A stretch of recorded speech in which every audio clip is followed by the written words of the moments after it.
પ્રભુ, તમે નરસિંહ જેવા ભગતને ન્યાય અપાવવા મારો આધાર લીધો, એના હાટુ તમારો ખૂબ ખૂબ આભાર. એવું લાગી રહ્યું છે કે ભગવાન અને ભગ બંને મળીને મને માન ભેર સદગતિ આપી રહ્યા છે. આનાથી પવિત્ર સદગતિ મને મળી જ ન શકે પ્રભુ, મળી જ ન શકે.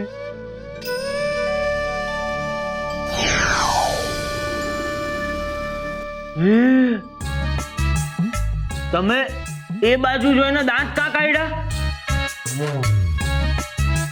તમને ધનજી દાદા દેખાયા? ભાઈ મારો ચહેરો એવો જ છે. હવે મુદ્દાની વાત. ભરત કાકા, આ રાજવૈદ્ય તો પોતે જ ભાગી ગયા. હવે આનો ઈલાજ કેવી રીતે થશે આ વિશે આપણે જરા વિચારીએ.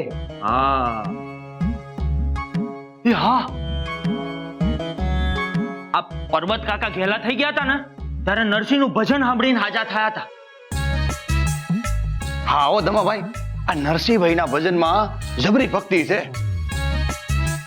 એમને સાંભળીએ ને તો તન ને મન બેઉ ચોખ્ખા થઈ જાય. આ મથુરની વાત બિલકુલ સાચી છે. નરસિંહનું જ્યારે ભજન સાંભળ્યું ત્યારે મને પણ આવી જ લાગણી થઈ હતી.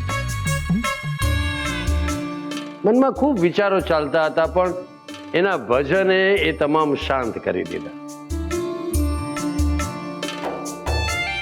અને શરીરમાં એક નવી ચેતના જાગૃત થઈ. ભાઈ, નરસિંહના ભજનમાં જાદુ તો છે. પણ કેટલાય દિવસથી એમનું ભજન સાંભળ્યું નથી, એટલે મનમાં ઉચ્ચાર તો થઈ રહ્યો છે. અને હવે તો ગામવાળા બધા જ નરસિંહભાઈને ભજનવાળા ભાઈના નામે જ ઓળખે છે. એ બધું છોડો, હવે આ ધનજી દાદાને નરસિંહભાઈનું ભજન સાંભળવું છે, એનું હું કરીશું? હવે નરસિંહભાઈને ગોતવા ક્યાં જઈશું? એ ભાઈ, હવે તમે જ કોઈ કરો ને. આ ખરી વાત છે. આ નરસિંહભાઈનું ભજન સાંભળીને ધનજી દાદાની આત્માને શાંતિ મળશે અને જ્યાંથી આવ્યા હશે ને પાછા જતા રહેશે. બાબત ગંભીર છે. જો સાચે જ નરસિંહભાઈના ભજનથી લોકોને શાંતિ મળતી હોય તો તમારા બધાનો ઈલાજ ભજનથી જ કરવો જોઈએ. અને એના માટે આપણે બધાએ નરસિંહભાઈને ગોતવા પડશે. ખરી વાત છે. આ નરસિંહભાઈનું ભજન સાંભળીને ધનજી દાદાની આત્માને શાંતિ મળશે અને જ્યાંથી આવ્યા હશે ને પાછા જતા રહેશે. તો ઠીક છે, હું રાજ દરબાર તરફથી તમને બધાને જાહેરમાં હુકમ આપું છું કે ગામનો એક એક વ્યક્તિ નરસિંહભાઈને શોધવાના કામે લાગી જશે. જ્યાં સુધી નરસિંહભાઈ ના મળે ત્યાં સુધી કોઈએ શાંતિથી બેસવાનું નથી. ગમે ત્યાંથી નરસિંહભાઈને શોધી લાવો. હવે તો એમનું ભજન એકમાત્ર ઈલાજ છે. અને ગામમાં બધાને કહેજો કે જેને જેને ધનજી દાદા દેખાય છે એ બધાએ ભેગા થવું. ભજનની જે કડીઓ સંભળાતી હોય એ કાગળમાં લખવી. જે આવું ના કરે એને રાજ દરબારમાં હાજર કરવામાં આવશે અને એને દંડ કરવામાં આવશે.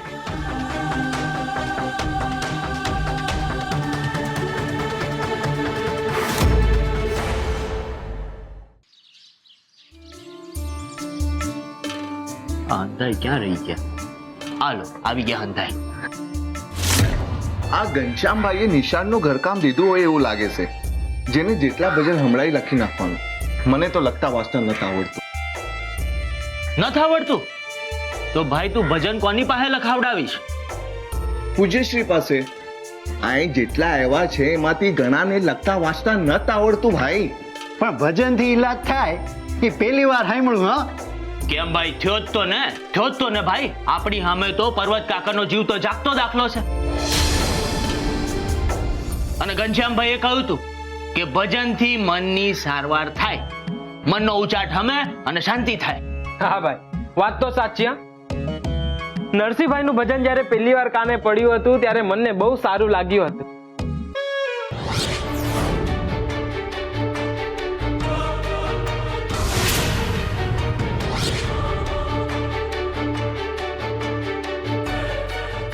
લાગે છે કોઈને પૂજ્યશ્રીના આશીર્વાદની જરૂર નથી.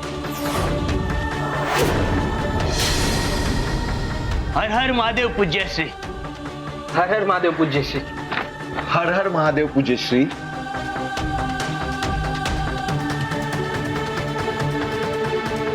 પૂજ્યશ્રી, હવે તમે કહો ત્યારે લખવાનું શરૂ કરીએ. વારા ફરતી કાગળ લઈને આવો મારી પાસે.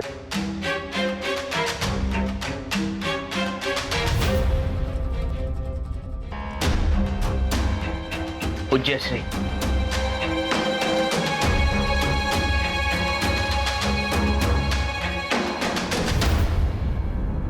પૂજ્યશ્રી, મને સંભળાયું તું વૈષ્ણવ.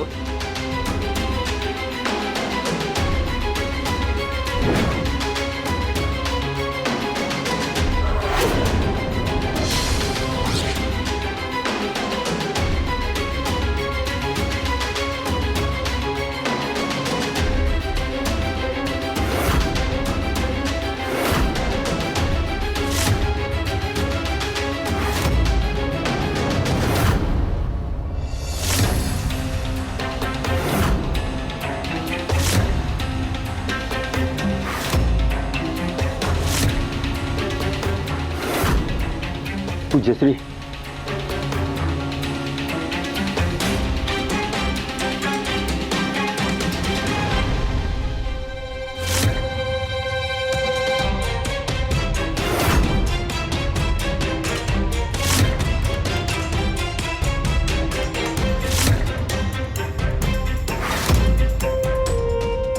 હવે લખો.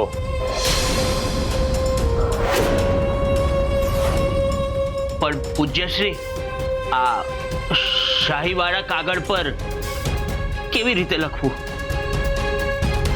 હું તમને લોકોને એ જ સમજાવવા માંગુ છું કે આપણી મહેનત પર આ શાહી ફરી વળશે. ભજન લખવાથી માત્ર નરસિંહને ફાયદો થશે, એના ગુણગાન ગવાશે. તમને શું મળશે એનો વિચાર કર્યો છે? એટલે આ ભજનનો તમાશો અહીં જ પૂરો થાય છે. શાહીમાંથી ફૂટે શબ્દો,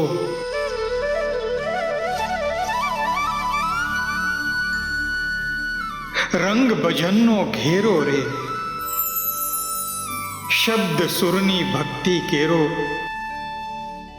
લાગ્યો રંગ અનેરો રે. હાથ હરિવર જાલે મારો, શબ્દ કાગળે ઉતરે રે. હરિ વિના હું કોરો કાગળ, હરિ શબ્દને ચિત્રે રે. ધૂન હરિની પ્રાણ પૂરે છે, ફૂટે પ્રેમ સરવાણી રે. ભાગ્ય મારું હરિવર લખતો, ભક્તિ રેખા એણે તાણી રે. ભક્તિ રેખા એણે તાણી રે.